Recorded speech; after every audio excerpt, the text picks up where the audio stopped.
어머니, 괜찮으세요? 꺄. 순간 와인잔이 손끝을 벗어나며 흰 드레스 위로 튀었고 시어머니의 얼굴을 덮었습니다. 하객들이 동시에 숨을 삼켰습니다. 어머니, 괜찮으세요? 나는 놀란 척하며 손을 뻗었지만 표정 하나 흔들리지 않았습니다.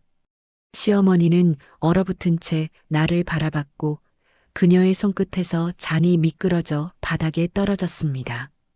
챙? 깨진 유리 소리와 함께 웅성거림이 일었고 남편이 다급히 다가와 내 팔을 붙잡았습니다. 지금 뭐 하는 거야? 그의 목소리가 떨렸지만 나는 눈을 돌리지 않았습니다. 그저 시어머니의 눈을 똑바로 바라봤습니다. 그 눈 속에는 놀람, 분노, 그리고 아주 짧은 순간의 두려움이 섞여 있었습니다. 사람들은 수군거렸습니다. 실수인가? 아니야, 일부러야. 진행자는 마이크를 붙잡고 머뭇거렸고 음악은 중간에 끊겼습니다. 촛불이 흔들리고 하객들의 웃음이 차츰 사라졌습니다. 그 혼란 속에서도 나는 미소를 지었습니다. 아무도 모르게 아주 천천히. 그 미소는 사과도 후회도 아니었습니다. 그건 시작이었습니다. 20해 전 묻혀버린 진실이 마침내 세상 위로 흘러나오는 첫 방울의 와인이었습니다. 저는 33, 결혼식 날 와인을 시어머니에게 쏟은 여자입니다. 사람들은 입을 모아 말합니다. 그건 실수였대요. 라고. 그 말이 들릴 때마다 저는 가만히 웃습니다. 실수라면 지난 시간들과 얽힌 모든 밤은 무엇이 되는지 묻고 싶으니까요. 나는 이 편지를 쓰는 이유가 단 하나입니다. 왜 내가 그런 선택을 했는지를 기록으로 남기기 위해서입니다. 어떤 이에게는 이해할 수 없는 일일지 모르지만 누군가의 침묵과 체면 하나가 한 사람의 삶을 망가뜨리는 과정을 저는 똑똑히 보았습니다. 어머니는 평생 성실히 일하셨습니다. 작은 제조업 회사에서 오랫동안 서류를 정리했고 점심시간이면 동료들에게 구수한 반찬을 나누어 주던 분이었습니다. 그런 어머니가 어느 날 느닷없이 회사에서 쫓겨났습니다. 자금 유출 사건의 책임자로 몰렸고 언론은 직원 횡령이라 단정했습니다. 당시 저는 어린 딸이었고 집안은 순식간에 무너지기 시작했습니다. 빚과 수모, 병원비가 우리를 둘러쌌고 어머니는 몇 년 사이에 알아 쓰러졌습니다. 하지만 저는 어머니의 손때 묻은 서류들, 그녀의 빛바랜 편지들, 잠든 사이에 흘리는 한숨들을 통해 조금씩 진실을 알아갔습니다.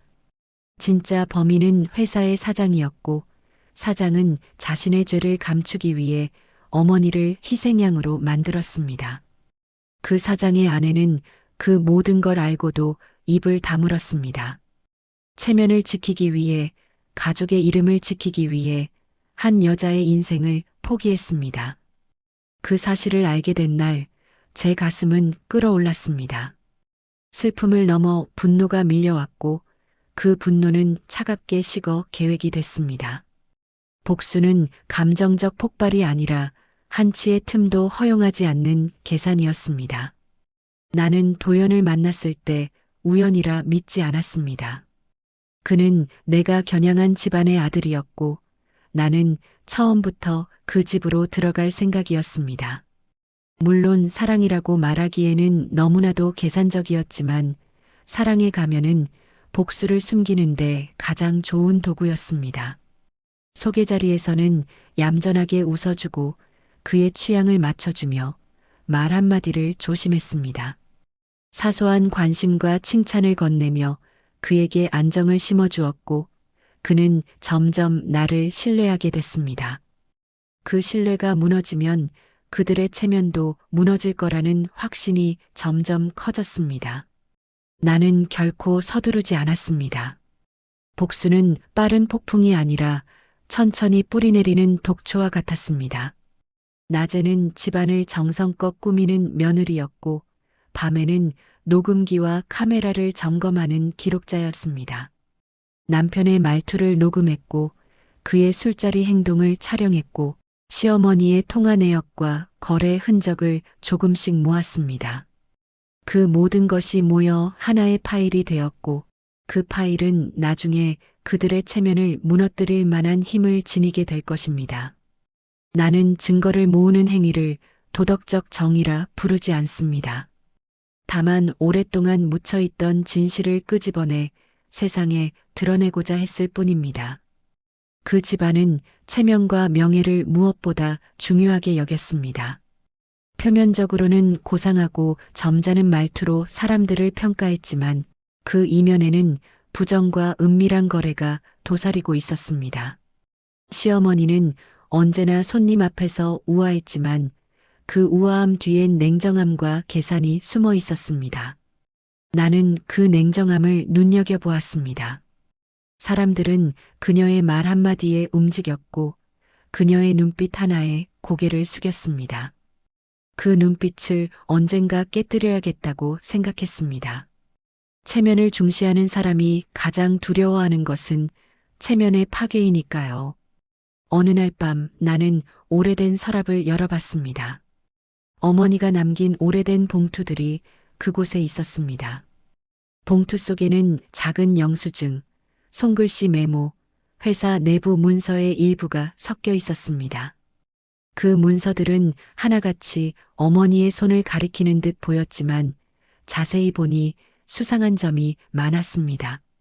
글자가 어색한 자리에 서명이 있거나 날짜가 맞지 않는 곳들이 보였습니다. 그때 나는 분명히 알았습니다. 어머니는 희생양이었고 그를 만든 것은 권력과 체면이라는 이름의 거대한 기계였습니다. 며칠 밤은 잠을 잊고 서류 더미를 뒤졌습니다. 오래된 계약서와 영수증을 맞춰보니 의심은 점차 확신으로 바뀌었습니다. 회사의 통장 이체 내역 가운데 일부는 설명할 수 없는 용도로 빠져나갔고 그 금액은 어머니가 감당할 수 없는 규모였습니다. 나는 그 숫자들을 하나하나 재구성하며 누가 어떤 계좌로 돈을 옮겼는지를 추적했습니다. 그 과정에서 만난 사람들, 통화를 통해 알게 된 사실들, 심지어 당시의 사내 분위기를 기억하는 직원의 증언까지 모으는 일이 이어졌습니다. 한 직원은 조용히 내게 말했습니다. 사장님은 늘 그러셨어요. 문제가 생기면 조용히 처리하라고요. 그 말은 내게 더 큰 확신을 주었습니다. 진실은 숨길 수 있지만 증거는 사라지지 않는다는 사실을요. 남편과의 대화도 일부러 길게 잡았습니다. 그의 말 속에서 집안의 원칙과 그들이 생각하는 체면의 의미를 파고들기 위함이었습니다. 어떤 날 그는 나에게 이렇게 말했습니다. 우리 집은 체면이 제일이야. 남들이 우습게 보이면 안 돼. 나는 고개를 끄덕이며 맞장구를 쳤지만 속으로는 그 말이 얼마나 허무한지를 계산했습니다. 그는 자신이 옳다고 믿는 세계에서 살고 있었고 나는 그 세계를 조금씩 흔들 준비를 하고 있었습니다. 또 다른 날에는 시어머니와의 오랜 저녁 식사 자리에서 그녀가 누구보다도 집안을 걱정하는 척하는 모습을 봤습니다. 그때 나는 그의 어머니가 얼마나 상황을 통제하려 했는지를 깨달았고 그 통제의 실체를 부서뜨려야겠다고 다짐했습니다. 증거를 모으는 일은 외로운 작업이었습니다. 때로는 나 자신을 잃을 것 같았고 남몰래 울며 손을 부여잡았습니다. 그러나 어머니의 편지를 꺼낼 때마다 나는 다시 발걸음을 옮겼습니다. 어머니는 작은 글씨로 적어두었던 메모들에서 당시의 상황을 낱낱이 기록해 두었습니다.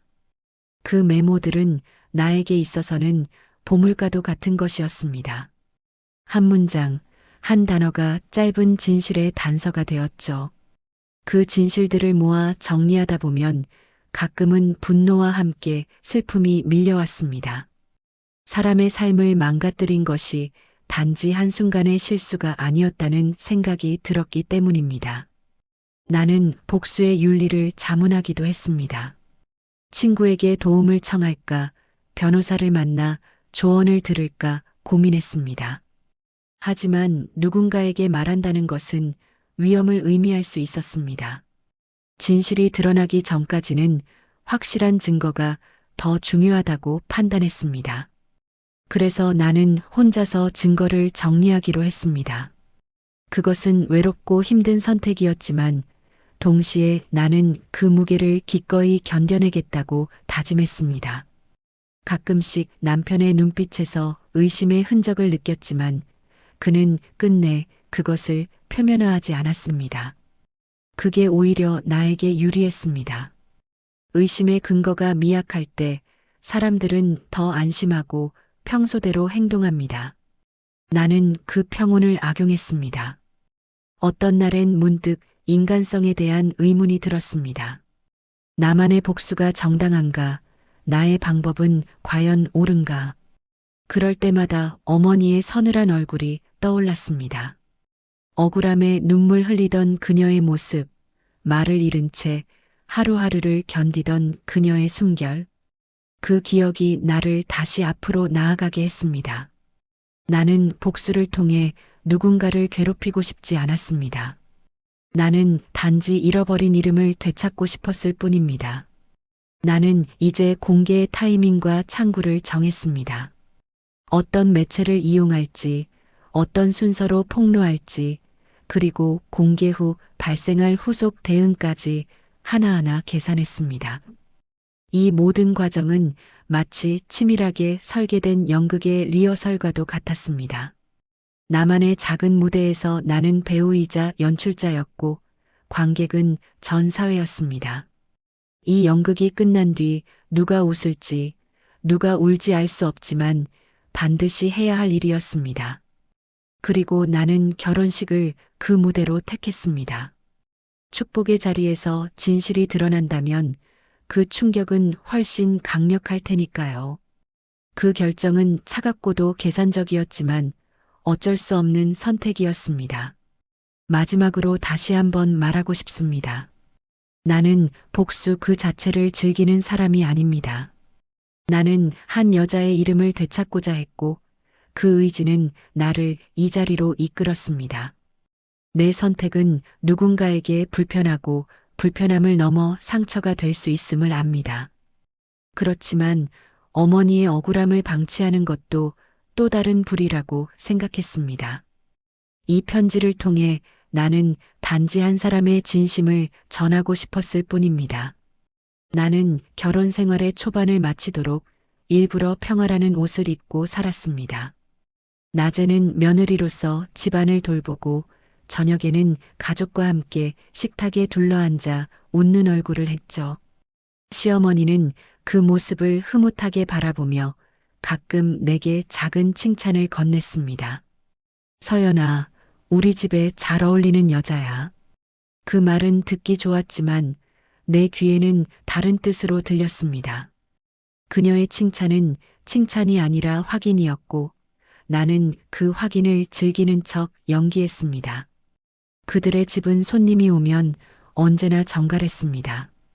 거실 한쪽에 놓인 도자기, 식탁 위에 꽃, 한 송이, 벽에 걸린 사진들까지 모두 체면을 위한 진열품처럼 느껴졌습니다.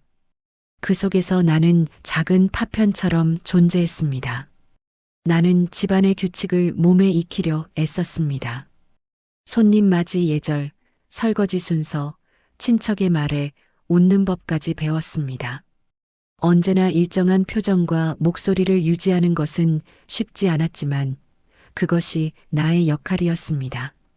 그 역할을 완벽히 소화할수록 남편과 시어머니는 더 마음을 주었고 나는 더 많은 정보를 얻을 수 있었습니다. 그 정보가 결국 나의 무기였으니까요. 그들은 나를 믿고 속마음을 말하곤 했습니다. 그 순간 나는 고요하게 기록을 남겼습니다. 심지어 잠든 사이에 거실 전화기 옆에 놓인 작은 녹음기를 켜두기도 했습니다. 그래도 가끔은 인간적인 착오가 있었습니다. 식사 자리에서 고개를 들어 시어머니의 눈을 보는데 가끔은 그 눈빛이 슬픔을 담고 있는 듯 느껴졌습니다. 그럴 때면 나는 잠깐 흔들렸습니다. 혹시 내가 너무 혹독한 복수를 계획한 것은 아닐까? 그 의문은 밤마다 내 마음을 흔들었습니다. 하지만 그 흔들림은 오래가지 않았습니다.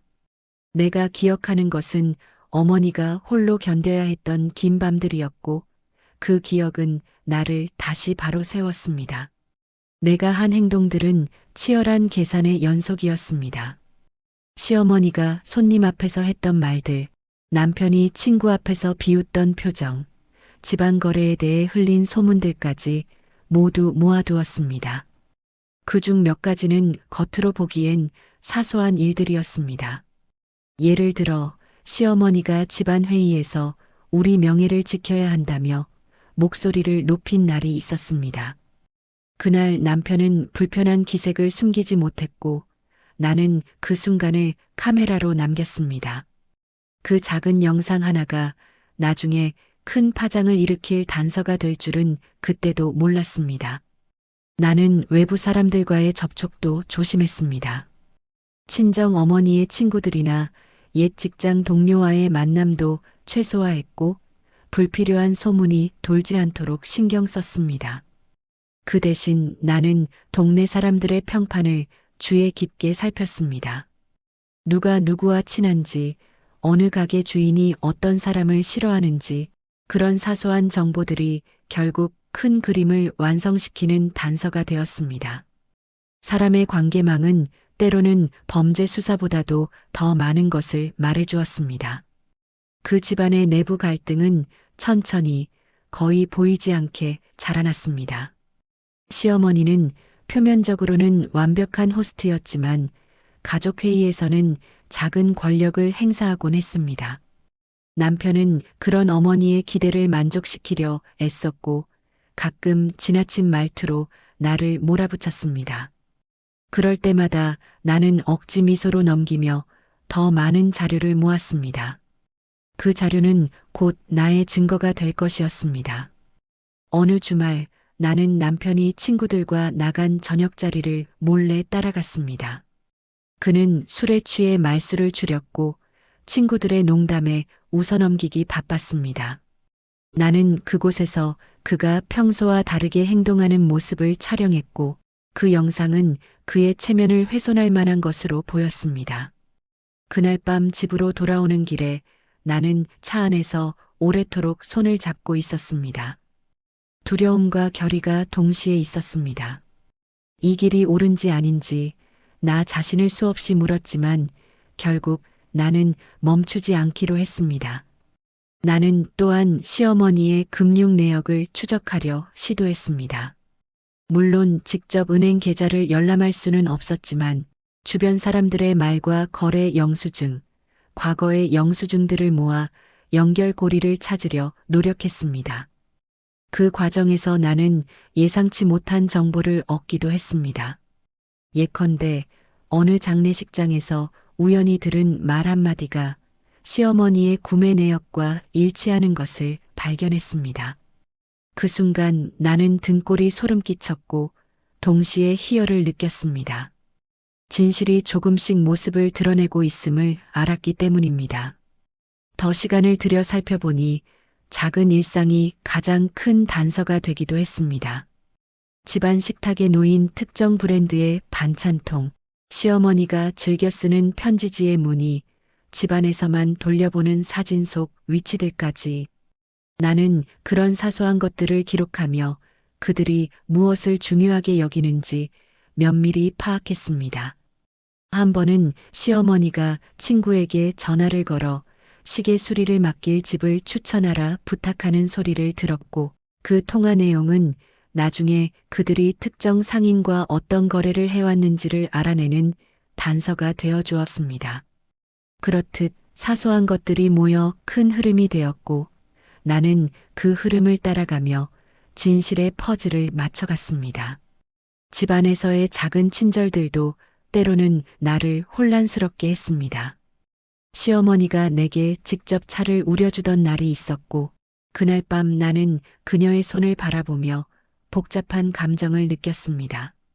그 손은 한때 타인의 삶을 망가뜨리는 데 쓰였을지도 모른다는 생각에 등골이 오싹했지만 또 한편으로는 인간의 다면성을 이해하게 되었습니다. 사람은 단순히 악하거나 선하지 않다는 사실을 매일 확인했습니다. 그 사실이 나의 계획을 약하게 만들기도 했지만 동시에 계획을 더 정교하게 다듬게 했습니다. 그렇게 몇 달이 지나자 나는 집안의 작은 균열을 더 자주 발견했습니다. 남편의 동생이 결혼 문제로 불편한 기색을 보였고 외삼촌 댁에서 있었던 뜻밖의 금전 문제도 표면화되었습니다. 그런 일들은 처음엔 별일 아닌 줄 알았지만 나는 그 작은 균열들이 결국 대형 사고로 이어질 수 있다는 것을 알고 있었습니다. 그렇기에 나는 더 신중해졌고 그들의 약점을 드러낼 수 있는 순간을 기다렸습니다. 결국 나는 매일매일을 연습하듯 살아갔습니다. 웃음도 눈물도 관심도 모두 계획의 일부였습니다. 그 평화로운 가면을 쓰고 있던 나는 언젠가 그 가면을 벗겨 진실을 드러낼 준비를 하고 있었습니다.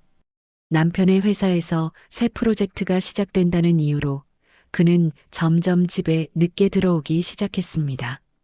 퇴근 후 술자리가 잦아졌고 핸드폰은 비밀번호로 잠겨 있었습니다. 그가 집에 들어올 때마다 맡았던 낯선 향기, 웃음이 담긴 톡 알림 소리, 모든 게 내게는 새로운 증거의 조각처럼 느껴졌습니다. 나는 겉으로는 이해심 많은 아내의 얼굴을 했습니다. 요즘 많이 피곤하지요? 하고 묻고 그의 옷을 받아 걸어주었습니다. 그 옷의 주머니 속 영수증, 그가 들려준 엉성한 변명 하나하나가 내 머릿속에 기록되었습니다. 어느 날은 그의 지갑 속에서 본 적 없는 클럽 명함이 나왔습니다. 그날 밤 나는 조용히 서랍에서 작은 카메라를 꺼냈습니다. 내가 택한 복수는 감정이 아닌 증거의 집합이었습니다. 어머니가 당했던 억울함을 되풀이하지 않으려면 모든 건 증명되어야 했으니까요. 남편의 폭언은 녹음기로, 그들의 허위 보고서는 스캔 파일로 남겼습니다. 시어머니의 거래 흔적은 계좌 이체 캡처로 저장했습니다. 그 모든 걸 정리할 때마다 마음 한켠이 얼음처럼 식어갔습니다. 그 무렵 시어머니는 제게 자주 전화를 걸었습니다. 서연아, 이번 명절 음식은 내가 맡아야겠지? 우리 도연이는 일에 신경이 많으니 너무 구속하지 말고. 그녀의 목소리는 친절했지만 그 안에는 보이지 않는 통제가 숨어 있었습니다. 나는 그 통제의 그림자를 느낄 때마다 마음속에서 계획의 톱니가 맞물리는 소리를 들었습니다. 시댁 사람들은 여전히 서로를 믿었습니다. 가족 모임에서의 웃음, 의례적인 건배, 체면을 지키려는 대화들, 그 모든 게 한편의 연극 같았습니다. 나는 그 연극의 무대에서 가장 믿음직한 배우가 되어야 했습니다. 완벽한 연기를 위해 내 마음을 철저히 비웠습니다. 하루는 남편이 술에 취한 채 들어와 소리를 질렀습니다. 넌 왜 그렇게 말이 없어? 사람 무시하냐? 그의 얼굴은 붉었고 말끝엔 조롱이 섞여 있었습니다. 나는 조용히 녹음기를 켜두고 아무 말도 하지 않았습니다. 그의 욕설과 한숨, 문 닫히는 소리까지 모두 기록되었습니다. 그날 밤 그 파일을 저장하면서 나는 떨리는 손으로 메모를 남겼습니다. 이건 증거가 아니라 증명이다. 내가 옳다는 증명. 다음 날 시어머니는 전화를 걸어왔습니다. 어제 도연이가 좀 심했지? 남자는 그런 법이야. 그녀는 언제나 그랬습니다. 모든 문제를 체면으로 덮었습니다. 집안일은 밖으로 새면 안 된다. 그 말은 그녀의 신조였고 어머니의 파멸을 만든 문장이기도 했습니다. 나는 그녀의 목소리를 들으며 다시 다짐했습니다. 이 체면의 집을 스스로 무너뜨리게 만들겠다고. 증거들이 하나둘 쌓여갈수록 내 마음은 점점 고요해졌습니다. 이제는 복수라기보다 정리에 가까웠습니다. 한 사람의 인생을 짓밟고 아무 일 없다는 듯 살아온 사람들에게 이 세상이 얼마나 차갑게 돌아설 수 있는지를 보여주고 싶었습니다. 그리고 그 무렵 시어머니의 과거 동료였다는 한 남자를 찾아냈습니다. 그는 조심스럽게 내게 말했습니다. 그때 당신 어머니는 억울했어요. 다들 알았죠. 하지만 아무도 입을 못 열었어요. 그 말이 끝나자 눈앞이 흐려졌습니다. 오랫동안 찾아 헤매던 한마디 진실. 그건 증오보다 더 큰 슬픔으로 다가왔습니다. 그날 밤 나는 모은 증거들을 다시 한번 정리했습니다. 남편의 폭언 녹음 파일, 사진, 시어머니의 통화 내역, 금융자료, 하나하나 이름을 붙여 폴더에 넣으면서 마치 유서처럼 느껴졌습니다. 이제 되돌아갈 수 없는 길이라는 걸 알고 있었습니다. 하지만 나는 멈추지 않았습니다. 그때의 어머니가 그랬듯 나 또한 침묵하지 않기로 했으니까요. 그날 새벽 문득 잠이 깨었습니다. 거실은 어둡고 냉장고에 낮은 웅웅거림만이 들렸습니다. 탁자 위에는 아직도 정리되지 않은 자료와 녹음기, 그리고 와인잔 하나가 놓여 있었습니다. 나는 그것들을 바라보다가 천천히 손끝으로 잔을 굴렸습니다. 잔 속에 남은 와인은 검붉게 말라붙어 있었고 그 자국이 마치 내 마음 같았습니다. 그때였습니다. 남편의 휴대폰에서 알림음이 울렸습니다. 습관처럼 시선을 돌렸지만 이번엔 그냥 넘기지 않았습니다. 조용히 화면을 눌러 확인한 순간 모든 게 명확해졌습니다. 낯선 이름, 익숙한 말투, 그리고 짧은 사진. 그 안에는 남편의 웃는 얼굴이 있었고 그의 옆에는 젊은 여자가 있었습니다. 그녀의 손목엔 시어머니가 결혼 선물로 줬던 팔찌가 채워져 있었습니다. 그날 밤 나는 아무 말도 하지 않았습니다. 대신 그 메시지와 사진을 모두 저장했습니다. 남편은 다음 날 아무 일 없다는 듯 출근했고 시어머니는 저녁 무렵 전화를 걸어 도연이 요즘 피곤하대. 내가 좀 살펴봐라 하셨습니다. 그녀의 목소리는 여전히 부드러웠지만 그 안에는 감시의 냄새가 났습니다. 나는 조용히 대답했습니다. 네, 어머니. 잘 챙길게요. 그 말은 수능처럼 들렸지만 사실은 결심의 선언이었습니다. 그 무렵 나는 오래된 서류철을 정리하다가 이상한 문서를 발견했습니다. 보증확인서라는 제목 아래 시어머니의 서명이 있었습니다. 그 서류는 과거 회사의 자금이 빠져나가던 시점과 일치했습니다. 그리고 그 밑에는 내 어머니의 이름이 담당 직원으로 기재되어 있었습니다. 순간 손끝이 떨렸습니다. 이건 단순한 조작이 아니라 계획된 희생이었다는 걸 뜻했습니다. 그날 이후 나는 잠을 거의 자지 못했습니다. 하루에도 몇 번씩 머릿속에서 어머니의 얼굴과 시어머니의 미소가 겹쳤습니다. 도대체 인간이란 어디까지 잔인해질 수 있을까? 자신의 안위를 위해 타인을 희생시키고 그걸 아무렇지 않게 덮은 채로 살 수 있을까? 그런 생각을 할수록 마음속의 복수심은 불타오르지 않았습니다. 오히려 더 고요해졌습니다. 차갑고 정제된 결의가 내 안을 채워갔습니다. 나는 이제 확신했습니다. 이 집안은 겉보기엔 번듯하지만 내부는 썩은 나무였습니다. 겉껍질만 남은 그 나무를 쓰러뜨리기 위해선 누군가가 손을 더럽혀야 했습니다. 그게 나라도 상관없었습니다. 며칠 뒤 남편은 출장이라며 집을 비웠습니다. 그 틈을 타 나는 서류들을 스캔했고 녹음 파일을 정리했습니다. 그리고 작은 USB 하나에 모든 자료를 옮겨 담았습니다. 그 USB에는 어머니의 억울함, 나의 분노, 그리고 이 집안이 쌓아온 거짓된 명예의 기록이 담겨 있었습니다. 그건 내 무기이자 마지막 증거였습니다. 그날 밤 시어머니에게서 전화가 왔습니다. 서연아, 결혼식 때 쓸 와인은 내가 준비할게. 특별한 자리니까. 그녀는 행복한 목소리로 말했습니다. 나는 미소를 지으며 대답했습니다. 그래요, 어머니. 그럼 제가 잔은 준비할게요. 그녀는 웃었고 나는 그 웃음 속에서 오래전 어머니의 울음소리를 들었습니다. 그날 이후 나는 평소보다 더 조용해졌습니다. 남편은 그걸 불안해했지만 이유를 묻지 않았습니다. 나는 여전히 아내이자 며느리의 역할을 완벽히 해냈습니다. 하지만 마음속에서는 세어보고 있었습니다. 며칠 남았는지, 얼마나 더 웃어야 하는지, 언제쯤 이 모든 연극이 끝날지를. 결혼식 날이 다가올수록 마음은 오히려 평온했습니다. 사람들은 긴장된 얼굴로 분주했지만 나는 한없이 차분했습니다. 내가 기다려온 무대가 곧 펼쳐질 테니까요. 그날의 와인은 단순한 축배가 아니었습니다. 그건 오래된 복수의 상징이었고 한 여자의 이름을 세상에 다시 새기기 위한 의식이었습니다. 그날 밤 마지막으로 거울을 봤습니다.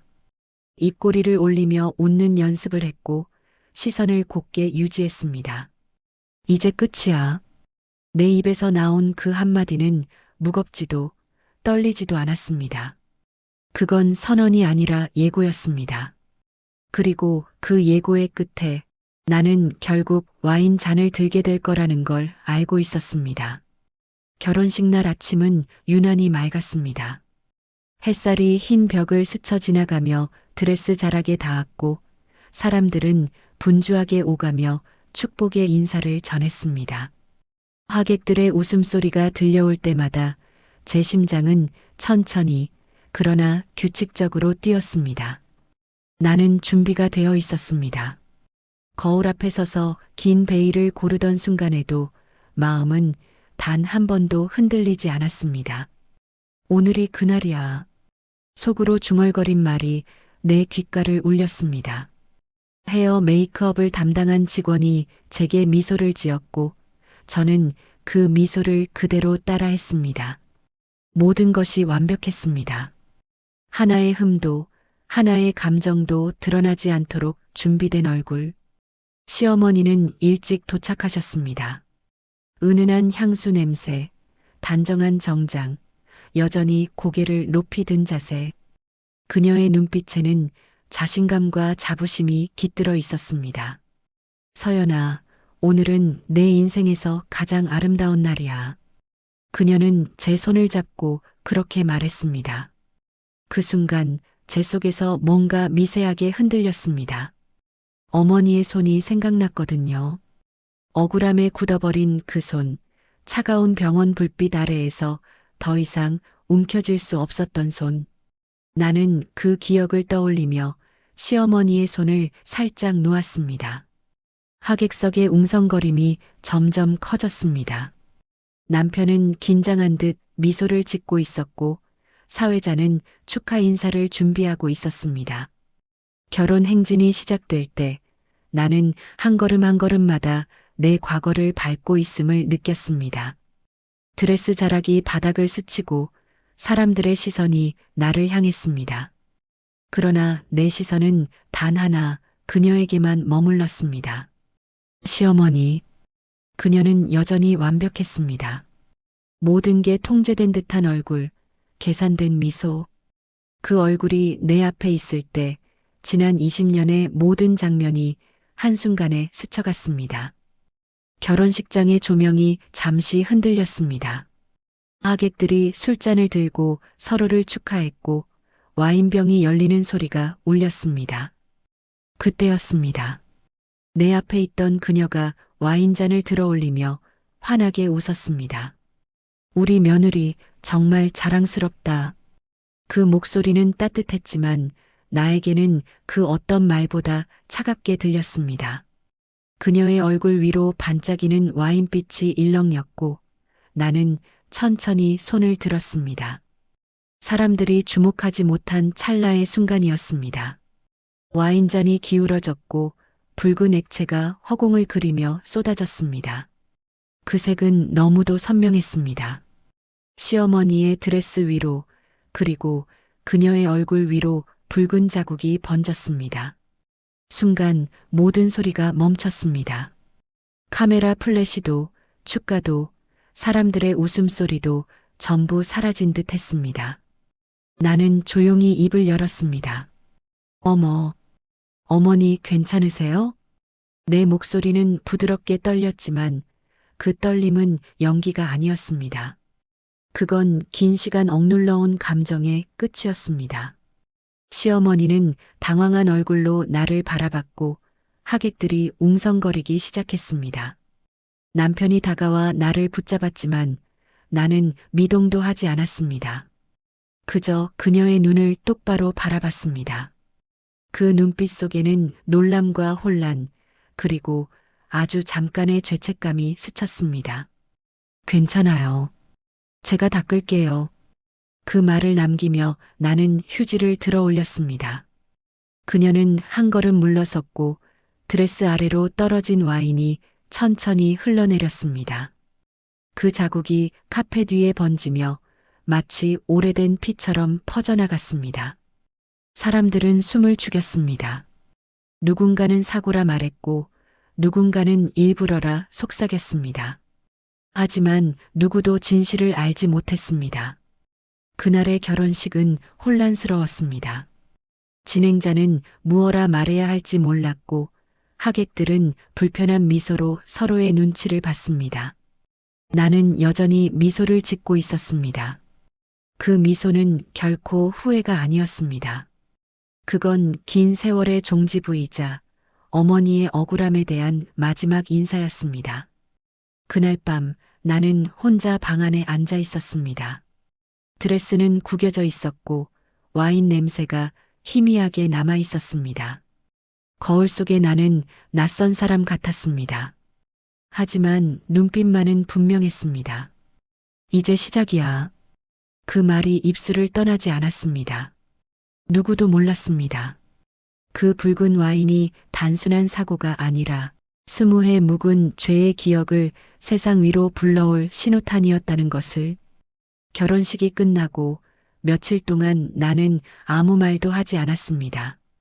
신문에도 가족의 대화에도 인터넷에도 그날의 이야기가 퍼져 있었습니다. 신부의 돌발 행동, 사고냐, 고의냐, 그런 기사 제목들이 떠다녔습니다. 사람들은 나를 불안정한 여자, 예민한 신부로 불렀습니다. 하지만 아무도 진실에 대해선 묻지 않았습니다. 그들은 모두 체면을 지키느라 바빴습니다. 남편은 며칠 동안 입을 다물었습니다. 왜 그랬어? 라는 한마디도 없이 그는 조용히 회사를 나갔고 밤늦게 돌아왔습니다. 그의 침묵은 무관심이 아니라 두려움이었습니다. 그 집안은 사건을 덮기로 했습니다. 서연이가 긴장해서 그랬대. 와인이 쏟아진 건 우연이야. 시어머니는 인터뷰를 거절했고 기자들에게 짧게 말했습니다. 우리 며느리는 착한 아이예요. 그녀의 그 말 한마디가 내 복수를 완성시켰습니다. 그녀는 여전히 체면으로 상황을 봉합하려 했고 그 체면이 스스로를 무너뜨리게 될 것을 몰랐습니다. 그날 밤 나는 시어머니에게 전화를 걸었습니다. 어머니, 죄송해요. 정말 실수였어요. 그녀는 망설이다가 조용히 대답했습니다. 그래, 나도 놀랐어. 다음부터는 조심해. 그녀의 목소리는 피곤했지만 여전히 위험이 있었습니다. 하지만 그 짧은 대화 속에서도 나는 알 수 있었습니다.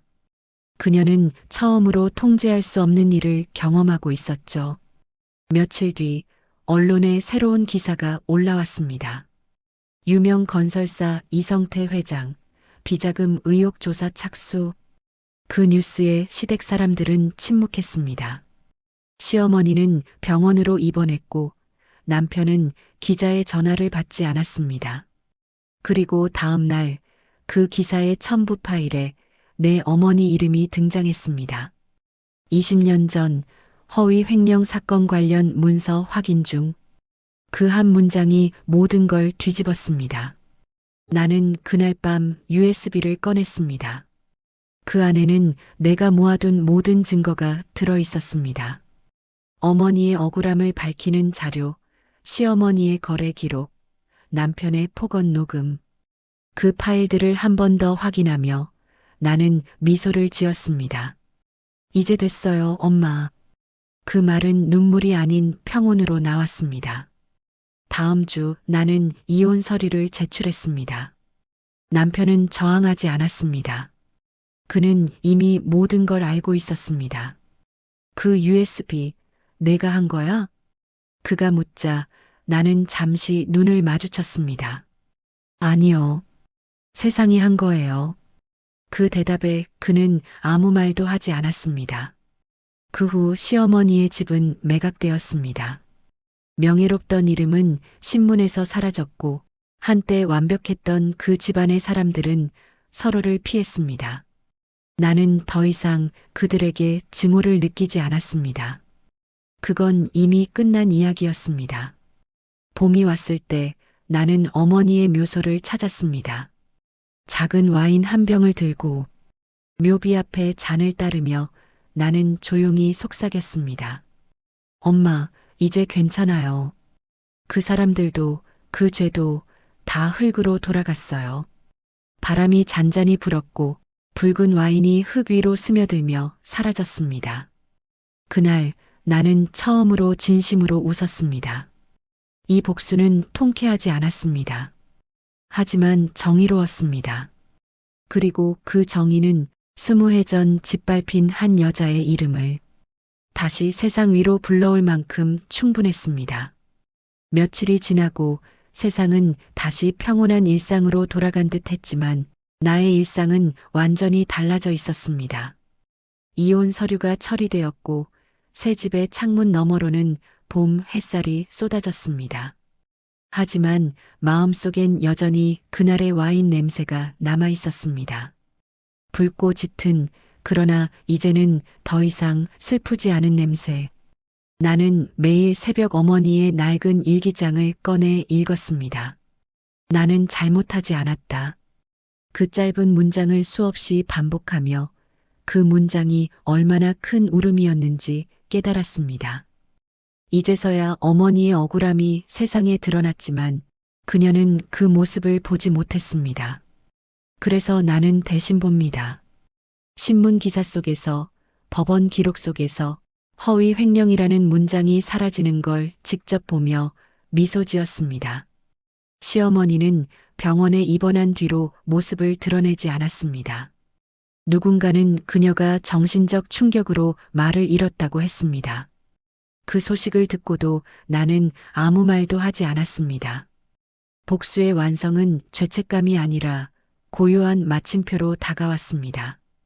그녀의 침묵 속에서 나는 처음으로 자유로움을 느꼈습니다.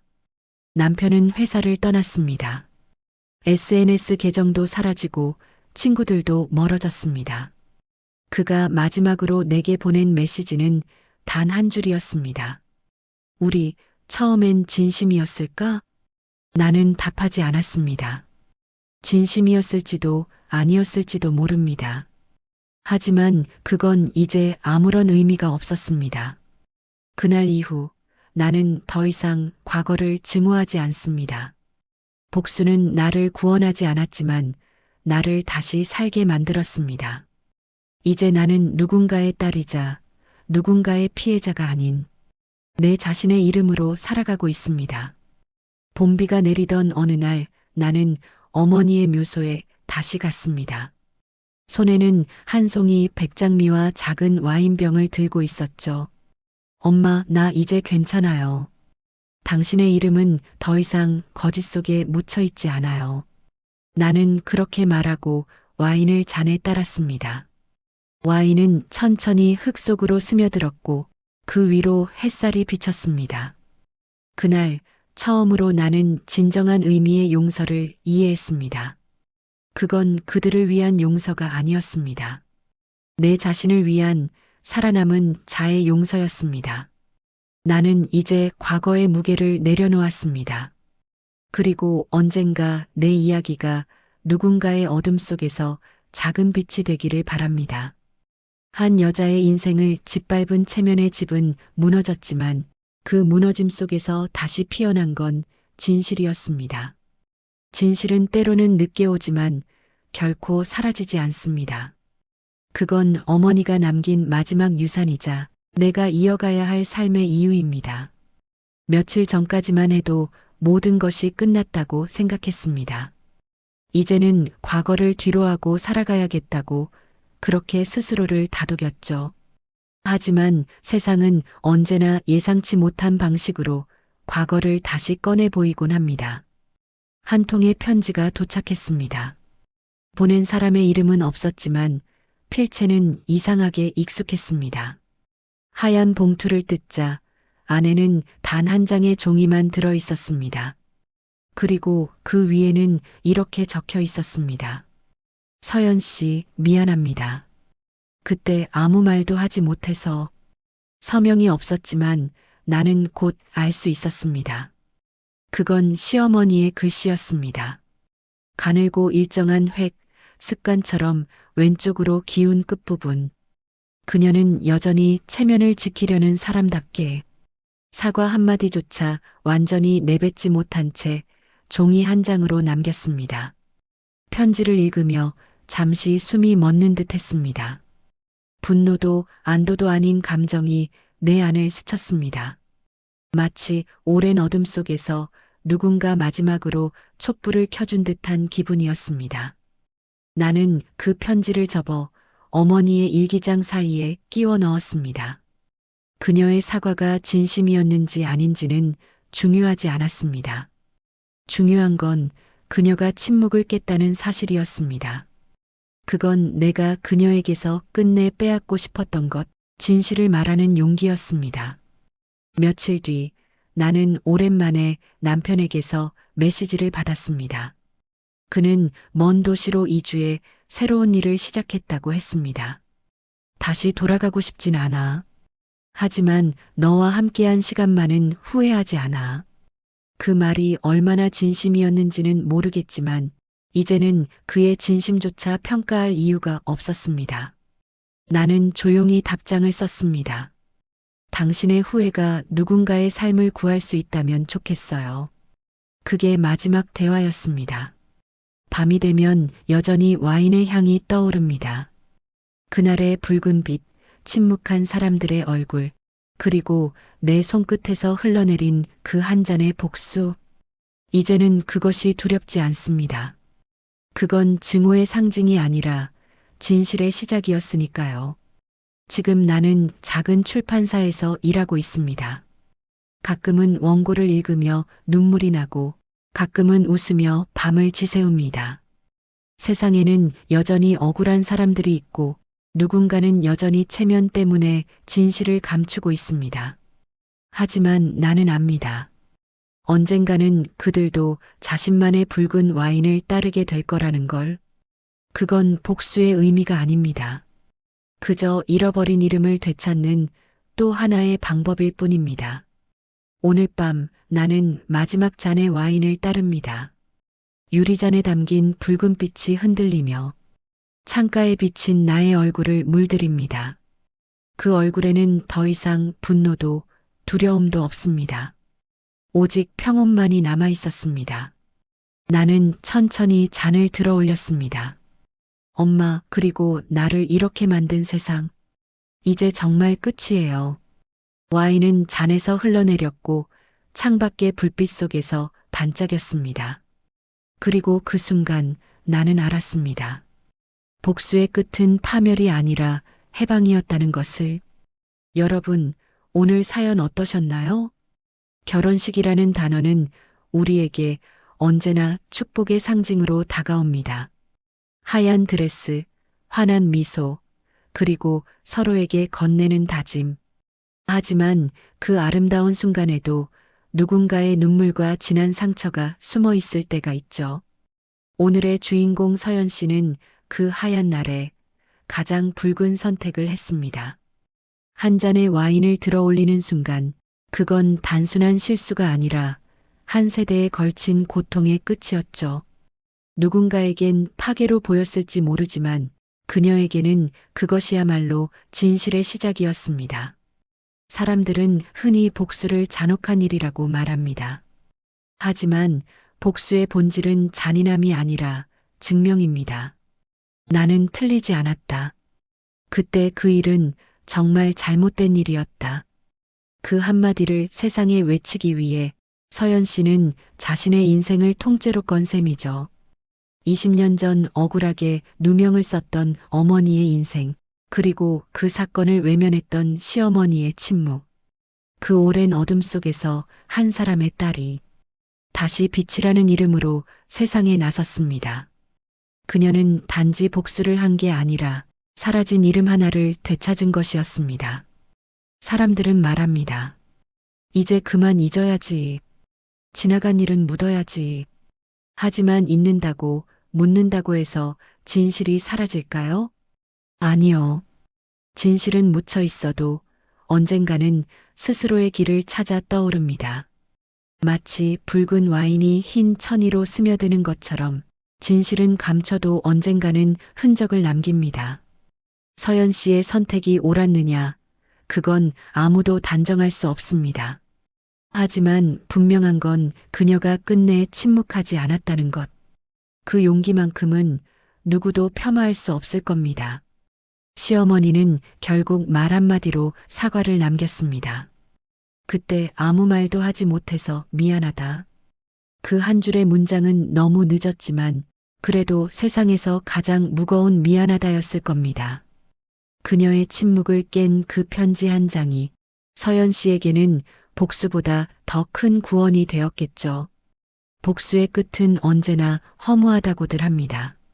하지만 때로는 그 허무함 속에서 해방이 피어납니다. 서연 씨가 마지막으로 와인을 따르며 한 말 기억나시죠? 엄마, 이제 정말 끝이에요. 그건 끝이 아니라 시작이었습니다. 그녀는 이제 피해자의 딸이 아니라 자신의 이름으로 살아가는 한 사람으로 돌아온 겁니다. 세상의 불의가 아무리 단단해 보여도 진실은 결국 가장 단단한 돌 위에도 금을 냅니다. 오늘 이 방송을 듣고 계신 분들 중에도 혹시 누군가에게 상처받고 말하지 못한 진실을 품고 있는 분들이 있을지 모르겠어요. 당신이 침묵해도 괜찮습니다. 하지만 언젠가 꼭 기억하세요. 진실은 사라지지 않습니다.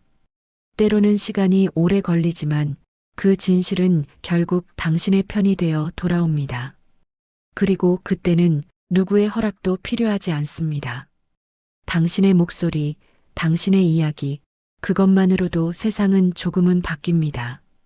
오늘 사연의 제목은 결혼식 날 도저히 참을 수 없어서 시어머니에게 와인을 뿌렸습니다 였죠. 하지만 저는 이렇게 기억하고 싶습니다. 결혼식 날 한 여자가 자신의 삶을 되찾았습니다. 와인은 붉게 흩어졌지만 그 위에서 피어난 건 진실이었습니다. 그리고 그 진실은 더 이상 누군가의 피로 물든 것이 아니라 한 사람의 용기에서 비롯된 새로운 시작이었죠. 오늘 밤 여러분의 마음에도 그런 진실의 불빛이 하나쯤 켜지길 바랍니다. 지금까지 사연바람이었습니다. 다음 방송에서 다시 찾아뵐게요. 여러분, 오늘도 당신의 이야기가 누군가의 위로가 되길 바랍니다.